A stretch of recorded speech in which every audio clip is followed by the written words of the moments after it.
Hi everyone, I'm Lisa All from the Education Department at Pittsburgh Ballet Theater, and this is our virtual preview for Dracula, our production coming up February 10th, 11th, and 12th at the Benedum Center. And I'm excited to be here with Michael Pink, who is the choreographer of Dracula and also the artistic director of Milwaukee Ballet. And just a note for folks watching, we are recording this as a video just to accommodate studio schedules and rehearsal schedules and things like that, to be able to show you a little bit of rehearsal footage as well. So we're going to be talking quickly, and then you'll see a little bit of Dracula rehearsal. So just wanted to start, Michael, thank you again for doing this. My pleasure. Welcome to PBT. And so just a little bit about actually your time here. So this is a full-length story ballet, narrative ballet. So how does that work? How long are you here to rehearse our dancers? For this schedule, we were on a very tight schedule. We've actually got 4 weeks of rehearsal, which of course most people would think a month. You could do a lot in a month, but there is a lot to be taught, a lot to be learned, and there is a lot of development of the ability to tell this story in a particular way that is very new to dancers. The first time I go to a company and I work, and normally I have 5 weeks. So the first week I was here, the second week I sent one of my wonderful assistants who came and taught it, and we're now in week 3, and here we are Friday, and we just literally set the last piece of the ballet. So now we'll begin to spend all of next week really developing not just the technical aspects of it, but how they're telling their story and finessing it. And I'm a little bit of a stickler for perfection, so I keep whittling away. And the really interesting thing is every single person is so unique. So what works for one person doesn't necessarily work for the other. So we always have to have 2 casts because of our ability to make sure that if we have injuries or sickness, we have somebody ready to go who knows how to do it. So there is twice as much work that has to happen in every single rehearsal. And tell us a little bit about how Dracula came into being. I know it was created in '96 for the centenary of the novel's publication by Bram Stoker. Yes, and it was in England at the Northern Ballet Theatre. And at that time, the artistic director there was a really well-known man, Christopher Gable, who was a former star at the Royal Ballet and then became an actor. And then he and I worked together at the Central School of Ballet, which was something that he'd created. And we found ourselves both at Northern Ballet Theatre, and we both had the real sense of commitment to want to pursue dance drama. We were not interested in just pure abstract dance. We wanted to tell stories without words and tell them in a very convincing, realistic way. And that's really been the drive from that day to this, certainly of all of my work. And so this was an incredible collaboration between Christopher, myself, the composer Philip Feeney, who has written so many wonderful scores. For me alone, he's written 6 full-length works. Wow. Les Brotherston, who's a very renowned English designer, this was one of his first major productions. And the lighting originally was by a man called Paul Pyant, who is also an esteemed and accomplished English lighting designer. When I brought it to America in '98, to Atlanta Ballet, we redesigned the lighting with David Grill, who is a lighting designer extraordinaire. A lot of people will know him from the Super Bowl. He's really been driving the Super Bowl halftime show for many years. Wow. He doesn't do it now. He's given that job to somebody else. But so an incredible team of highly talented, highly sensitive, and highly collaborative artists always work to bring these productions alive. Yeah, and this team really is amazing. I mean, there are Tony Awards among them, there are Emmy Awards among them, and they really are able to create this atmosphere in the theater that is a little bit surreal, a little bit askew, a little bit, you feel off kilter the minute you walk in the theater. I think it's filmic. I think we end up creating something that feels, and certainly with this production, like it's a silent movie. And it's designed in such a way to tell the story as close to Bram Stoker's original novel. That was the first thing, is we wanted to try and be true to the book as much as is possible. But at the same time, it needed to be theatrical. So the beginning of the piece, which I won't tell people how that happens, is designed to disorientate you as an audience. And then you begin this extraordinary journey, which goes at such an incredible pace that you almost feel your heart is racing to keep up with this story. And when the nemesis of Dracula appears for the first time, you can sense in the audience this kind of overwhelming breath around him. And I swear from that moment to the end of the production, people just keep falling more and more in love with him. And it's ironic. Oh, in love with Dracula. Totally in love.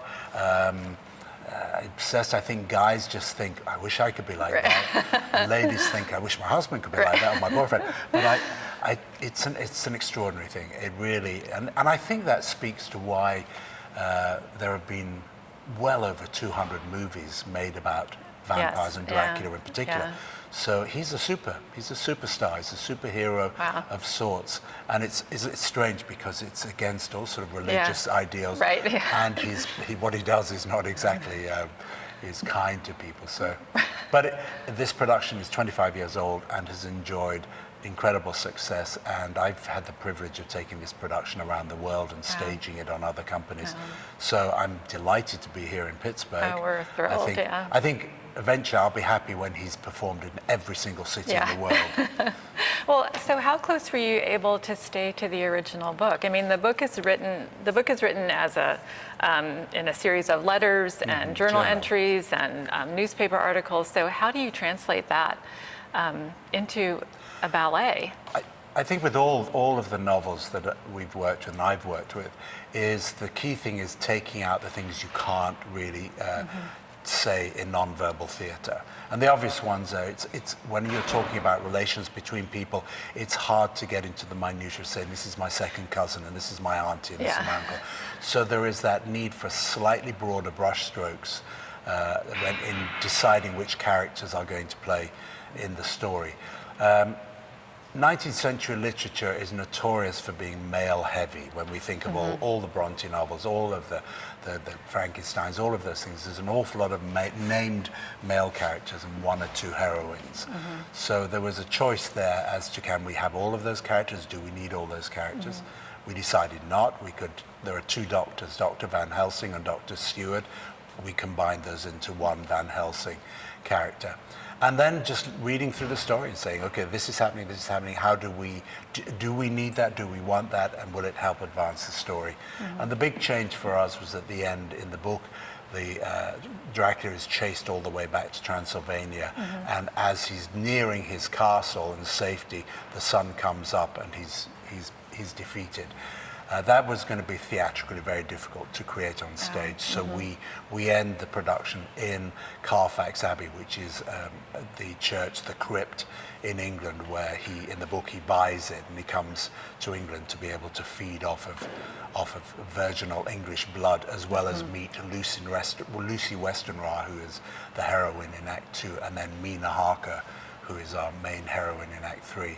So that was something we felt was important to keep that in England, in the crypt. Then we can have our undead. Yes. And we can have a moment when the light streams into the crypt and starts to defeat him. So talk a little bit about the corps de ballet in Dracula. So in a traditional story ballet, we have swans, we have flowers dancing, we have kind of, and often the dance is kind of like,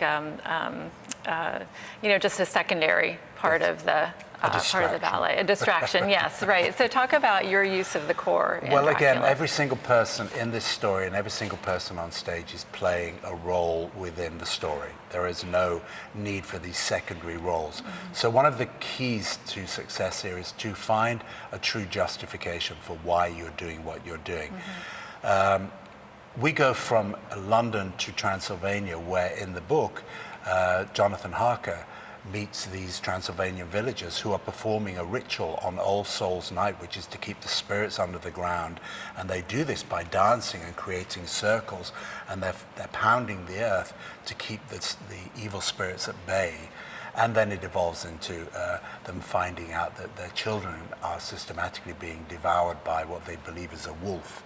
And so there we have wow. a dance. That's the story, and they are the Transylvanian people. When we go to England, we go to a tea room. We chose to be in Whitby, which is very close to where I actually come from. Oh. And so we went to a Whitby tea room, a Victoriana tea room, and there are all these wonderful characters that would be there. If you think of Downton Abbey and some of those wonderful scenes in villages and town halls, that combination of characters, so each one is well defined as a character.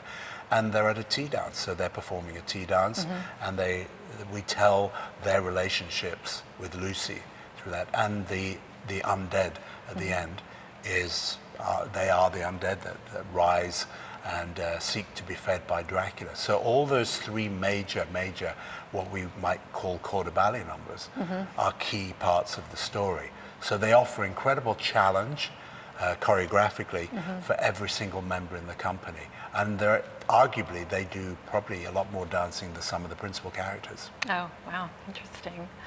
So let's talk about two of the principals, Dracula and Mina. That's the clip that we're going to see in a few minutes. So just briefly talk a little bit about your characterization of Dracula. How do you make him? Well, I think the book describes Dracula perfectly well. And again, that's why whenever you see Dracula, he's pretty much the same person. It doesn't matter whether it's a film or a musical or a stage play. Or he's a man that has immortality to deal with. He's in no rush to do anything. He is physically incredibly strong. He has, I see him as having very feline, feminine hands and posture.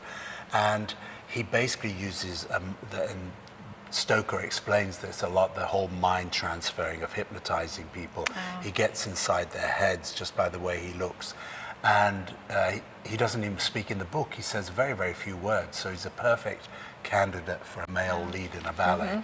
And just by mesmerizing people, he'll say, "Give me your hand." And the victim's hand will float into his hand. They won't even try and resist because he's connected hypnotically. Mina Harker, we like to think of Mina as the emergence of the independent woman. We place this in literally the year 1900, so it's a time when the whole suffragette movement was beginning to really take place. Technology throughout the world in terms of just everyday of devices was accelerating. The Industrial Revolution was well underway. And Stoker mentions in his book an awful lot of reference to these developments. They're nothing to do with the story, but he wants to demonstrate how well read he was about the development both in medicine and in technology. And so we see Mina as that archetypal independent woman who is going to be so strong. And of course, ultimately, she is the link between what we see as the defeat of Dracula. Dracula sees her in a picture that her husband has, and Dracula immediately recognizes her from 500 years ago and says, "This is my wife to be again." So she reminds him of that. So he pursues her, and once he gets to her, the interesting thing is how much is she controlling him and how much is he controlling her.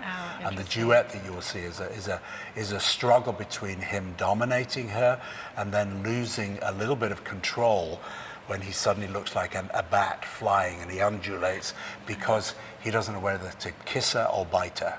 So he's beginning to have almost human feelings that are inside of him, whereas normally he feeds off of you to stay alive. He has no real sort of emotional attraction to you. He needs your blood to survive. It's a simple transaction. And he'll take you whatever he does, and he's a gentleman, and he'll leave, and he'll go away, and he'll fly away, and he'll come back and visit you. So, and again, I think those are the things that somehow make him appealing. He's not outwardly aggressive. He'll do what he needs to do to survive, but he's a gentleman. That's one of the things that is very striking in this scene and also in a number of the other scenes is just how physically intense they are, how much physicality there is, almost like a fight scene, you know, like a fight director would come in and set something like that. And again, that's what dance can do very well. We are physical beings. But there is an intensity within the piece, as you would imagine. And arguably the stillnesses are the ones that are the hardest to portray. Once you've got lots of steps and movements, we can do that very easily. but it's the finding the stillness within the movement that is the one that I think is ultimately so powerful. Okay, so the clip we're going to see, tell us where this takes place. This takes place, it's in the third act, and it's in the Sanatorium. The Sanatorium was Dr. Van Helsing. Surgery is there, and there is a suite of rooms that they use, and there's a large bed there, and Mina has been here writing notes in the journal. Everything that has happened, she's documenting it, and Dracula appears, and on stage you'll see him appear out of a whiff of smoke, a mist, and he'll come into the room, and again he will say to her, "Give me your hand," and she cannot resist him. In the book he actually says, "Give me your hand, otherwise I will destroy your husband." And so she voluntarily does it, and then they go into this incredible duet, which it's an incredible piece of work, even though I say it myself. But when it starts and it doesn't finish, you just go. And it's one of those interesting things. To rehearse it is very difficult because you can't stop and start so much. You just have to close your eyes and go for it. Yeah. And dancers here have been fantastic. And we're in week 3, and they're already getting to performance level. So. Oh, that's amazing. Lucky audience. Yes, yes. Well, thank you so much. Appreciate you being here. Thanks again, and we'll see you at the theater. Oh, likewise. Yes, Thank you.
Thank you all so much for watching, and don't forget Dracula is at the Benedum Center February 10th, 11th, and 12th. And if you have your tickets for February 10th, Friday night, you can hear Michael at a pre-performance program, 6:30 at the Benedum Center. Go to our Dracula page on the website, scroll down to theater programs, and you can register there. Thanks again for watching, and we'll see you at the theater.